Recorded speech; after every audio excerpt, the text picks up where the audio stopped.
mpampianatra etsatsimbrano ampiato ny fampianarana.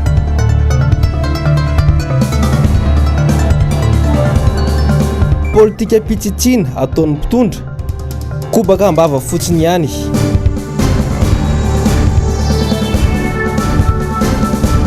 Sodra kofimi sy komafila ny tokona androany. Miraba finaritra anao indray tompo klasy tompo vavy amin'ity aliny alarobia 10 janoary 2024 ity. Tonga soa atao anatin'ny fotoanan'ny fampahalalam-baovaon'ny MBS ianao ary dia manasa anao ampitiavana sy ampanajana ihany koa izahay anaraka ity vaovao ity hatramin'ny farany. Vaovao maro sosina no entina aminao eto fa isantarantsika izany vaovao izany dia eo amin'ny pejy politika ny fiainam-pirenena ankapobeny. Fotoana ho an'ny tombanezaka ho an'ny fitondrana Andry Rajoelina izao indro ampafantarina sy ampatsahivina anao ireo fampanantenana nataony nandritra ny fampelezan-kevitra ny andindiny avetrany. Herintaona izay ny vita tamin'ny fehim-potoam-piasan'ny fitondrana Andry Rajoelina. Herintaona tsy nahitana rirany tamin'ny fanatanterahana ilay tetikasa IEM izay nentina nampanofinofisana ny malagasy nandritra ireny fampelezan-kevitra ireny. Ny tsapa aloha dia mikatso lehilahy masinina. Aiza ho aiza toy ny fanambarana mizineziny tony. Betsaka ny olona resy lahatra amin'ny programako. Betsaka ny olona resy lahatra amin'ny tetikasako. Ary indrindra ny fianakaviana iraisam-pirenena zao bailleur de fonds traditionnel efa mahafantatra daholo hoe reto no priorité amiko. Ny zavatra mitranga mantsy dia mitondra rehetrarehetra eto ny bailleur de fonds no manery hoe ity tsy maintsy ataonareo. Za tsy teren'ny bailleur de fonds fa za ny teny hoe reto ny zavatra laha raha-pamanena aminay.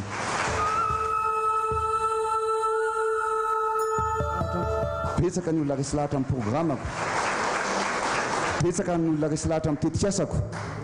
Ary indrindra ny fianakaviana iraisam-pirenena zao bailleur de fonds traditionnel efa mahafantatra daholo hoe reto no priorité amiko. Ny zavatra mitranga mantsy dia mitondra rehetrarehetra eto ny bailleur de fonds no manery hoe ity tsy maintsy ataonareo.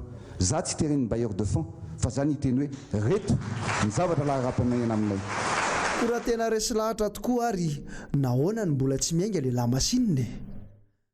Aiza no tena sakana tsy nahafahana ny rosona nanterahana ireny velorano maro ireny. Ny voapirofo aloha dia miazaka makany ivelany ireo mpikambana amin'izao gouvernement izao mitady famatsim-bola. Ary tehaka amin'ny refitrefitra mihitsy raha misy mamaly ny antso. Fa inona marina moa ny hevitran'Andriamatoa Andry Rajoelina momba ny findramana vola avy any ivelany. Tsy hindrana vola any ivelany intsony isika. Fa itsika indray ary mety apindrana ny Comore sy ny manodidina rehefa tonga amin'ny fitondrana Andry Rajoelina.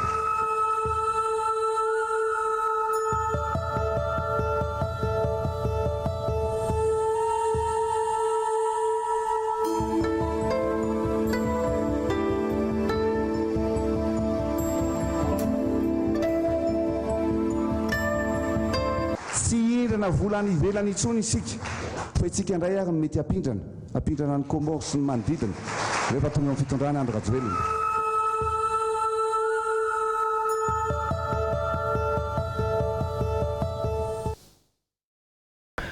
Mahakasika ilay politika ny fitsitsiana izay dradradradrainy ny fitondrana amin'izao fotoana izao dia maro amin'ireo mpanao politika no velom-panontaniana hoe iza marina ny tena ampiarana an'ity politika ny fitsitsiana ity.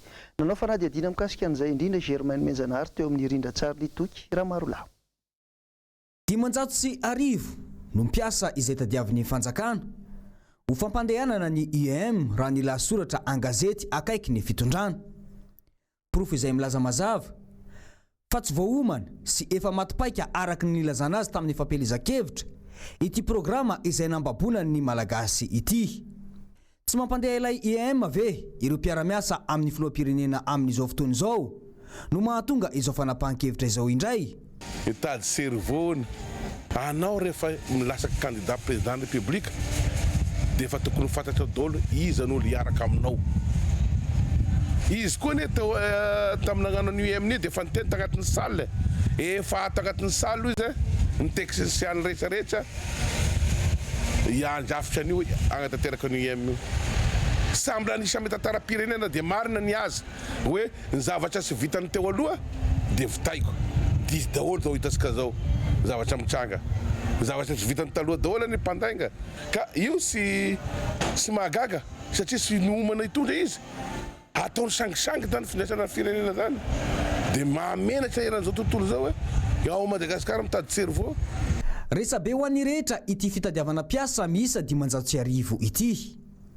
Mampametra-panontaniana mantsy ny fandroana ireo piasa ECD izay voalaza fa noho ny fitsitsiana izay isan'ny paikady ataony ny fanjakana. Izany hoe esorina ny ECD izay kely karama satria mitsitsy fa ampidira ny piasam-panjakana ambony izay noho fa tena be karama noho ny fitsitsiana ihany koa. Ary aizavy moa izany ireo isam-pandrara everina fa ametrahana ireo piasa misa 500 ireo. Piasa vaovao ve izy ireo sa isy fanalana piasam-panjakana ambony 500 ihany koa? Raha ity farany no mitranga dia irosotsoela amin'ny fandroana piasa anarivondray ve zany ity fanjakana ity? Fanontaniana ilaina valiny avokoa ireo satria volam-bahoaka no ampiasaina amin'ny teti-bola anakaramana piasam-panjakana na ECD izy na piasam-panjakana ambony. Amin'izao fotoana izao dia mandeha indray ny fanaratsiana ny Irina Randriamasinoro amin'ny tambazotra Facebook miseho amin'ny endriny maro izany endrika fanaratsiana izany, indrindra fa ireo olona izay tsy mitovy firian-kevitra amin'ny antoko tiako Madagasikara. Fanadihadiana izay hoentin'ny Asin'Andriamalala eo amin'ny sariny Mathieu Prince. Taoriny Resabe fitadiavana cerveau ho an'ny fanjakana dia niparitaka tao amin'ny Facebook indray izao vaovao tsy marina izao. Photomontage ahitana sarin'ny Irina Randriamasinoro izay sary efa ela niresaka tamin'ny mpanao gazety. Tsy niandry ela ny valikafatra nomeny Irina Randriamasinoro izay navoaka ny toy izao. Tsapako tokoa ny fanirianareo ny anateraka CV any misaotra amin'ny fahatsapana fahatiny misy ny cerveau. Kanefa aza manely vaovao tsy marina etseroa satria za tsy nandefa CV tany. Sahy mijoro amin'ny fahamarinana raha tiana handrosa ny firenena.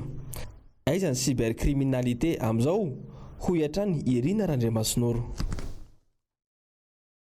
Eo amin'ny lafiny fanabeazana kosa indray dia nanao fanambarana ireo mpanabe sy ireo mpandraharaha teny Itosy Atsimondrano teny Androany. Nambaran'izy ireo araka izany fa efa mihoatra ny fefy ny tsy fivakisan-doha sy ny tsy firarahiana atao amin'ny mpanabe eto Madagasikara. Andeo rahantsika ny andinindin'izay eo amin'ny sariny tahiriny aina. 15 Janoary 2024 tety Itosy Atsimondrano dia nanapa-kevitra izay mpampianatra sy mpandraharaha voalaza etsy ambany fa tapaka fatohizana ny fampiatona ny fampianarana ka ny alatsinainy 20 Janoary 2024 no miverina an-tsekoly sy andraisana fanapa-kevitra manaraka. Andefa tatitra sy hanao rekety ho alefa amin'ny ramatoa minisitry ny serasera sy mpitondra tenin'ny gouvernemanta. Mangataka discours d'apaisement avy amin'ny mpitondra mahefa. Mangataka mba hatsahatra ny ramatahora sy ny fandrahona natao amin'ny chef d'établissement sy ny mpampianatra rehetra. Misaotra sy makasitraka anareo mpitondra ny tsipadolaka amin'ny tanan'ireo mpanabe namolavolanareo. Mahatonga ity velony aty araka ny fampitahorana natao tamin'ny proviseur zany dia tsy afaka manao fanambarana ao anatin'ny lycée zahay fa evoaka ity velany aty. Antso nataon'ireo fivondronan'ny mpanabe eny Atsimondrano zany. Lycée CEG folo indray manambatra ny feo mamotsipotsitra ny marary azy ireo. Manomboka izao dia miato aloha ny fampianarana ao amin'ny lycée Andranonahôtra, CEG Ambohidrapeto, CEG Andranonahôtra, CEG Bemasoandro, CEG Ambotavo, CEG Itosy, EPP Ambodifasika, EPP Andotanjona ary ny EPP Itosy. Tsy resaka vola 5,900 na panier garni no anton'izao fitakiana izao.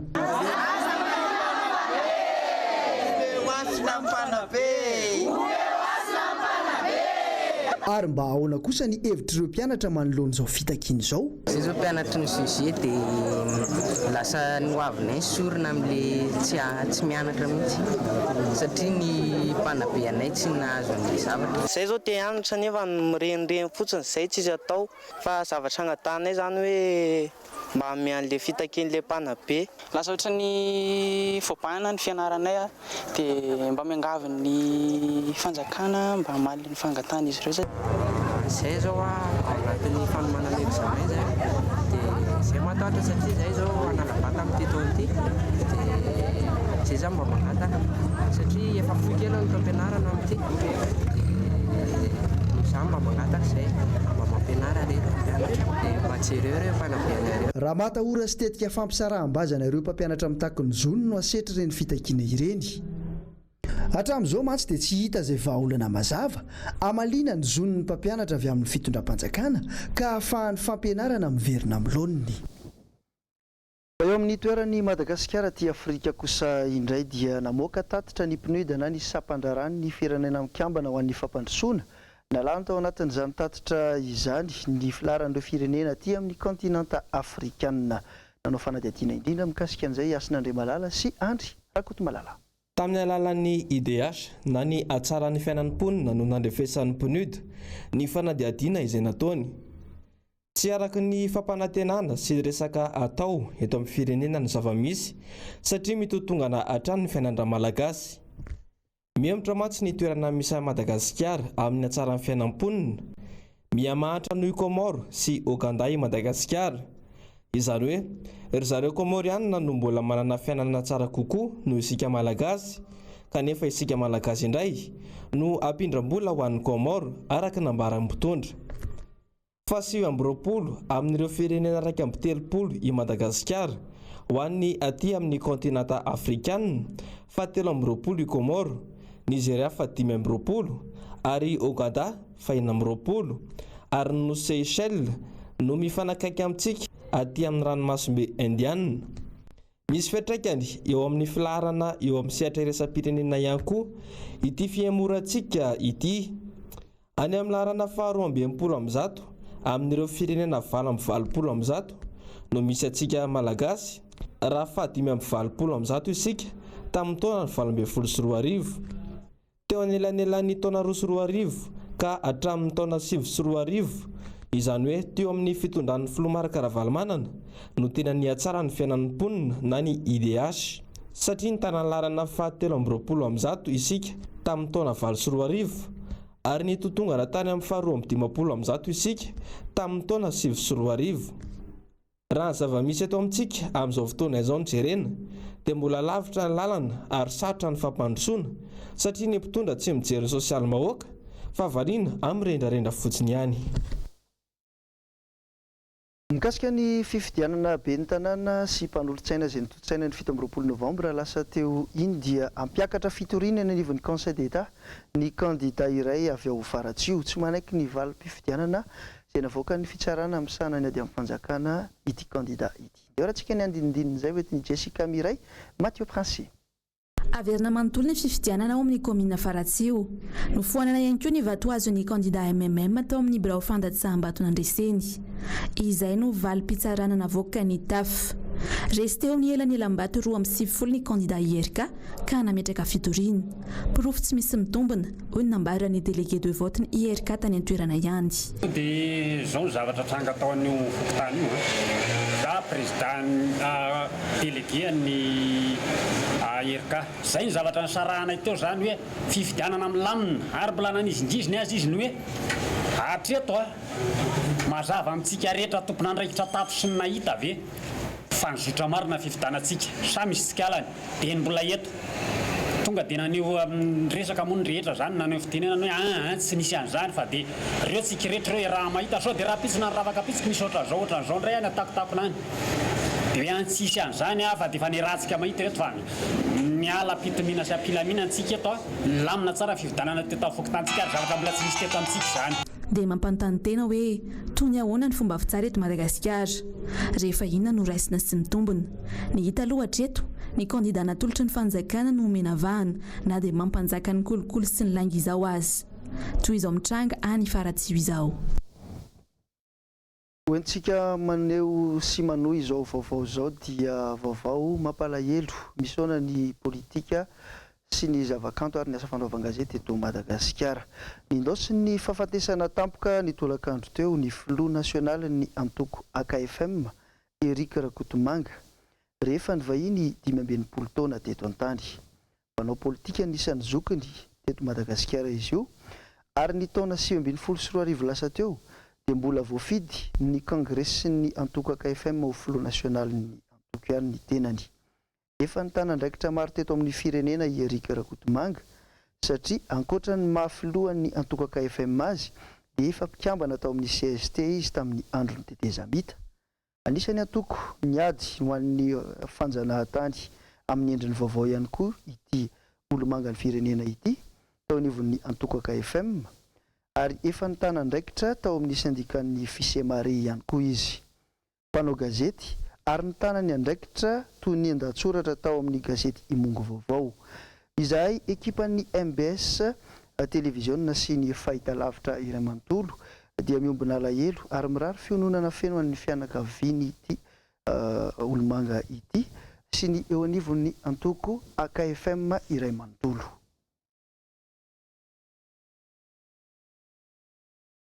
Eo amin'ny vaovaon'ny fampianarana sy ny fanabeazana izay iverenantsika ihany dia ino entina aminao ny fanadihadiana manaraka ao anatin'ity fanadihadiana ity, ny akony ny fanadihana-mpanjakana sy ny CPE sy ny BBC hoe toy ny ahoana kosa ny fiatrehan'ny telo volana faharoa amin'ny sekoly tsy miankina ao anatin'izao fanabeazana iarahantsika fa misy savofo.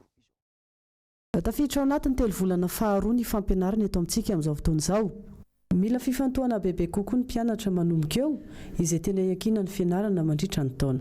Amin'ny deuxième trimestre zany ny tena base. Eto aminay moa ny ankizy atrika fanadihana-mpanjakana dia mamita ny fandaharam-pianarana mihitsy ny amin'ny telo volana faharoa, satria izay any amin'ny telo volana fahatelo efa mampiasa les sujet type manao révision tanteraka. Dia ny fomba fiasanay rehefa tena hoe hita hoe misy taranja anankiray tena tiana ho amafisina dia miditra aloha kokoa ilay mpianatra dia tsy mody amin'ny atoandro fa mena paozy sakafo dia mirava midimy. Ilay aloha kokoa eo amin'ny enina eo izay no miditra. Efa misy moa ny lahy manapetraka ho an'ny fanamboarana ny laza adana sy fizarana izany hisoroana ny tsy fahampiana toy ny tamin'ny fanadihana-mpanjakana farany teo. Tamonana ny lahatsoratra milaza izany dia mbola tsy eto ampetra-tanana fa efa misy ihany kosa ny ampahany izay tonga ty mba hahafahan'ny rehetra miomana zany amin'izay daty izay. Ny CPE zany rehefa eto ampetra-tanana izao ny fahatelo ambin'ny folo volana janoary zany efa nisokatra zany izay malaza anazy ka mifarana amin'ny fahafito amby roapolo ny volana martsa ny BEPC dia mbola tsy tonga satria misy miandry kely arakaraka ny fahatongavan'ireo lahatsoratra ty aminay zany mamoahana ny daty. Ny famahana ny sujet dia mbola tsy ihany mihitsy aloha zao tsika fa roa roapolo volana janoary zao vao hanomboka ny voalohany vao mamorona fotsiny fa mbola tsisy resaka isa satria ny resaka isa zany dia raha tsy hita mihitsy ny tapitra ny inscription tsy fantatra hoe firy nisan'ny sujet atota. Tsy evina moa fa ny fito jolay ho avy izao no anatanterahana ny fanadinana CPE ary ny roapolo hatramin'ny fahaefatra amby roapolo ny volana jolay kosa ny fanadinana BEPC. Androany dia namory mpanao gazety ihany koa ny fikambanan'ireo vahoaka voakasiky ny fandravana trano noho ny fanamboaran-dalana mivoaka iny Ivato mampitohy makao Andranotapahana. Ny mpiaro azy ireo no anisan'ny tarika izany fionana tamin'ny mpanao gazety izany teny amin'ny Don Bosco Ivato. Ndeha rahantsika ny angom-baovaony Lorette Berton sy Manora Andriamalala. Efa tao anatin'ny herintaona sy tapany izay no nanao hetsika ny vahoaka mba anakanana ny fandravana ny fananan'izy ireo. Olona mahery ny roa alina no ahina ho potika fiainana raha miziriziry amin'ny heviny ireo tompona andraikitra avy amin'ny ministera amin'ny fanamboarana ity lalana mampitohy ny Ivato mivoaka ny Andranotapahana ity. Raha natao ny vinavina eo amin'ny 2 arivo vahoaka no impacté, izany hoe misy piasa, misy tokotany, misy piasa tselika amin'ireny tambary ireny. Izay ozy tsy mikasika tany atrano fa ny anay tany ihany. Dia mba eritrereto ato izao ny tanin'ny Don Bosco lieu cultuel, ary misy fianarana, ary misy orinasa. Rehefa mijery izy hoe misy tany malalaka fa ireo tany ireo ngetoko misy programme d'extension, misy programme de développement indrindra raha ny orinasa na resaka fiangonana aloha dia misy programme de développement. Ianao tonga dia mijery hoe malalaka izany tokotany izany alefana eto izany ny lalana. Filamban'ny tanteraka no andraisan'ny mponina izao zava-misy ataon'ny fitondrana izao satria na dia efa tsy nomeny ny fitsarana rariny aza ny mpanatanteraka ny tetikasa fanamboaran-dalana izany hoe ny fanjakana dia mbola mitohy ihany ny antsojay ataony amin'ny vahoaka madinika. Nefa ny fomba fanambo reglementantsika matetika dia alao aloha atao dia rehefa aveo mena reglena izy hatramin'izao be tarainy era Madagasikara tratran'io tsy zareo ngeo zany efa nilesika tamin'ireo koa hoe raha omenareo zahay indemnisation kanefa tsy omenareo reo vahoaka manodidinareo zay tsy manaiky sy mety anazy siki logika olona mibavaka izy zany fa mieripetra manodidina anazy. Isan'ny voakasiky ny fandrodanana ihany koa ny faritry ny tanin'ny katolika ao Ivato. Mijoro miaraka miady amin'ny vahoaka izy ireo manoloana izao fanaovana tsinontsinona ny vahoaka madinika sy ny zon'ny malagasy rehetra izao. Sy nisy zany ankety komodo e komodo. Hatramin'izay tsy fantatra hoe na mitrasy azy tsisy resaka hoe mandara izy anadalana firy kilometatra lany fa maika hanao izany arabe izany. Mideviny zavatra tsy milaminao satria tsy fantatra hoe na utilité publique na utilité publique ka ny fangatana hatramin'izay mba hanaraka ny lalàna satria raha ny gouvernement taloha tsy maharaky ny lalàna izy zao manaraka an'izany. Lafim-baovao hafa kosa indray dia tsy nimponina ny faradofay irery ihany no mahatsiaro voatohitohina ny amin'ny tetikasa ataona orinasa iray any an-toerana. Tetikasa izay manimba ny ranomason'ny Libanona izy ity ary mifanometana na ireo olona tia tandrazana maro ao anatin'izany. Fanadidiny Germaine Menjanahary teo amin'ny sariny Toky Ramarola. Mampalahelo ny zava-misy eto Madagasikara ankehitriny fa lasa tompony mangatakatiny ny vahoaka malagasy mahalona ireo fanapahan-kevitra rehetra izay atao eto amin'ny firenena. Tsy mijery efa tsy ny tombontsoany manokana ny fitondrana ankehitriny.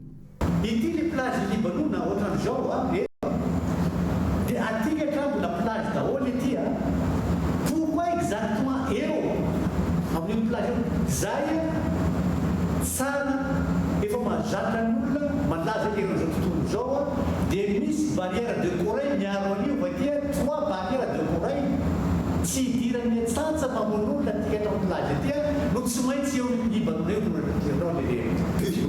miala titira dia ato zao gauche ato misy an'io plage de Monsignor aty misy an'io Port-Royal misy tanana karano kakeo an'le fondovin mampidanikely mone nareo republicain mianao mititataty misy manao dia ohatran'izay ny faratsipanan'le mpitondra pourquoi exactement là maninona no le faratsipanany no atao mivahina fa tsy hoe jerevana ny tombotso ny vahoaka sy ny efa naneo ny heviny momba ity trangan-javatra ao faradofay ity ihany koa ireo fikambanan'ny zanakanao sy tamin'ny alalan'ny tafa ho an'ny mpanao gazety teto Antananarivo.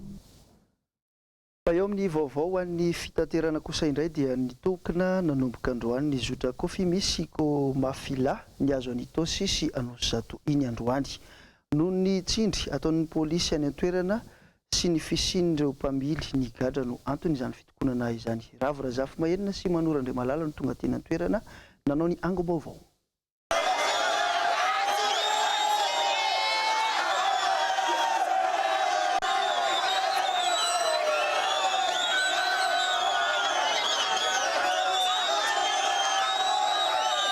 Teto amin'ny arabe sampanana makany avarabohatra makany amin'ny dalina ary makany amin'ny cité no niorakoraka naneho ny tsy fahafaliany manoloana ny ataony mitandro filaminana azy ireo ny mpamily sy ny mpanampy azy atao amin'ny zotra kofi misy ny komafila eto Itosy. Betsaka loatra zany ny fanararotapahefana ataon'ny komisara Antosy eo anoloanay mpampiasa lalana. Eo zany aloha voalohany indrindra tsy misy sazo mihoatra ny fanidina violon ho anay chauffeur dia ho anay receveur. Ny problema zany na manala olona amin'ny arrière zay ka voasazy dia tsy amandy zay zavatra zay fa tonga dia makany amin'ny komisaria dia tazomany amin'ny komisaria zany ny chauffeur na ny chauffeur. Aminay aloha dia tokony commune mametra ny arrêt fa tsy ny komisaria. Dia ny commissaire amin'izao fotoana no miteny hoe tsy azo hijanonana tsony eo nefa tsisy arrêté communal zay mandrara an'io zavatra io. Mangataka moa ireto mpitatra ireto mba atao mifanaraka amin'ny fahatsoany ny sazo omena azy. Telo aloha zao ny fantatra hoe tena lasany ny dinikadra any. resaka fiasana eto tratra zany izy nanao infraction dia nandeha le procédure dia any Tamory izy namaly le polisy zany izy teto zany tratra izy nanala nisy tôbila telo zany teo dia izy voalohany indrindra dia infraction zany zay zavatra zay. Tokony tamin'iray ora atoandro nanatanteraka fivoriana niaraka tamin'ny lehiben'ny coopérative ny mpamily ary ny mpanampy azy teo anivon'ny komisaria Itosy nijery izay marimaritra iraisina sy tokony atao. Tsy niteny taminay moa teo anivon'ny komisaria taorianan'izay tsy mbola miverina kosa amin'ny fifamoivoizana ho an'ny kofi misy ny komafila eny Itosy. Tsivina fa mandeha soamantsara kosa ny zotra 133 ny 143 ary ny taxi be miazo antsara lalàna. Ireo tsy maintsy makany avarabohitra na tany menakely na mandeha fiarakaretsaka na mandeha ireo fiara mandalo amin'ny sary ny 2 ariary izy ireo.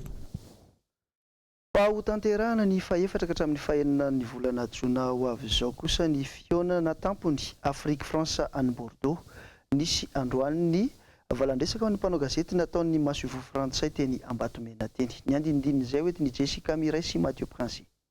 Ny taona telo amin'ny fitopolo sy 700 no nanomboan'ny fisionambe Afrique France andiany fa 20 ity tanterahina any Bordeaux amin'ny faefatra hatramin'ny faheniny volana Jona izao ity. Tanan-dehibe maharitra izay ny loha hevitra filohan'ny mpanjakana na solontenan'ny gouvernemanta efatra amin'ny 50 no andrasana amin'ity fisionambe ity. Les enjeux que représentent ces questions d'accès à l'eau, d'accès à l'assainissement, d'énergie, de connectivité, de transport urbain, évidemment, qui sont très importants, mais les questions de création d'emplois dans les villes, d'environnement, d'équipements collectifs, d'équipements sportifs. On a parlé récemment dans les derniers jours ici d'équipements culturels. Donc on peut prendre chaque problématique et on voit que c'est un enjeu spécialement important à Madagascar. Trano eva dimanjato no ampiranty mandritra ireo fotoana ireo andraisana ireo orinasa frantsay sy afrikanina. Isan'ny ny fanampiana ireo orinasa madinika afrikanina arivo no raisina aty amin'ny kontinanta afrikanina. Entoy ny Frantsa avokoa ny fandraisana rehetra ho an'izay voaray. Manoratra anarana ao amin'ny digital tsipika africa.co ireo izay maniry fanampiana. Anatin'ireto vaovao manaraka ireto ety ampamaranana na dia vaovao any ivelany kosa. Nikeny ny mpanjakavavy Elisabeth faharoa ary nomeny tsodrano ny fanirian'ny zanany lahy ary sy ny vadiny Meghan Merkel ny ifindranomonina ny Amerika Avaratra tamin'ny alalan'ny fampitam-baovao moa no nampafantarany izany. Asin'Andriamalala sy Andry Rakotomalala. Ny alatsinainy lasa teo no namoahan'ny mpanjakavavy Elisabeth faharoa ny fankatoavany ny ifindran'ny Prince Harry sy ny vadiny Meghan Merkel. Tamin'ny alalan'ny fampitam-baovao nanoratan'ity mpanjakavavy ity izany fanekeny ny faniriana zanany lahy izany. 70 taona izao ny mpanjakavavy Elisabeth faharoa ary nandritra ny fivoriana manokana no namoahany izany izay nilazany fa manohana tanteraka ny fianakaviana izy ary izy ireo mba hanatsara ny fiainany taranany. Ho an'ny Grande-Bretagne sy Canada ireto mpivady ireto ary ny antony fanapahan-kevitra noraisin'ity prince ity dia ny anana ny fahaleovantena miaraka amin'ny vadiny. Eo amin'ny fifandraisana iraisam-pirenena maranantsika ny vaovao eo amin'ny vaovao ny sery iraisam-pirenena izay dia nampiantso mpanao gazety omaly ireo mpitsabo tany la Frantsa mitaky ny ampiakarana ny vola ampiasaina izy ireo ary nisy ny fanambarana navokany. Laurette Berton, Asin'Andriamalala ary Toky Ramarola. Nandefa taratasy ho an'ny ministry ny fahasalamana frantsay Agnès Buzyn ireo mpitsabo, mpandidy ary ireo profesora any la Frantsa izay miasa any amin'ny hôpitalim-panjakana any an-toerana. Mandrahona ny ala amin'ny asany ireto mpitsabo mahatratra arivo mahery ireto raha toka tsy voafalin'ny fitondram-panjakana frantsay ny fitakian'izy ireo dia ny ampiakarana ny tambokaraman'izy ireo ary ampiakatra ny vola ho an'ny hôpitaly izay iasan'izy ireo. Mialohan'ity fandefasana taratasy manambana fialana amin'ny asan'ity dia efa nisy ihany fifampiresahana teo amin'ny ministry ny fahasalamana frantsay sy ireo mpitsabo. Saingy tsy nahafapo ireto mpitsabo izany ka izao miafara amin'ny fandroana hiala amin'ny asan'izao. Arak'izany dia tandindindoza tanteraka ny fitsaboana eny amin'ny hôpitalim-panjakana any la Frantsa.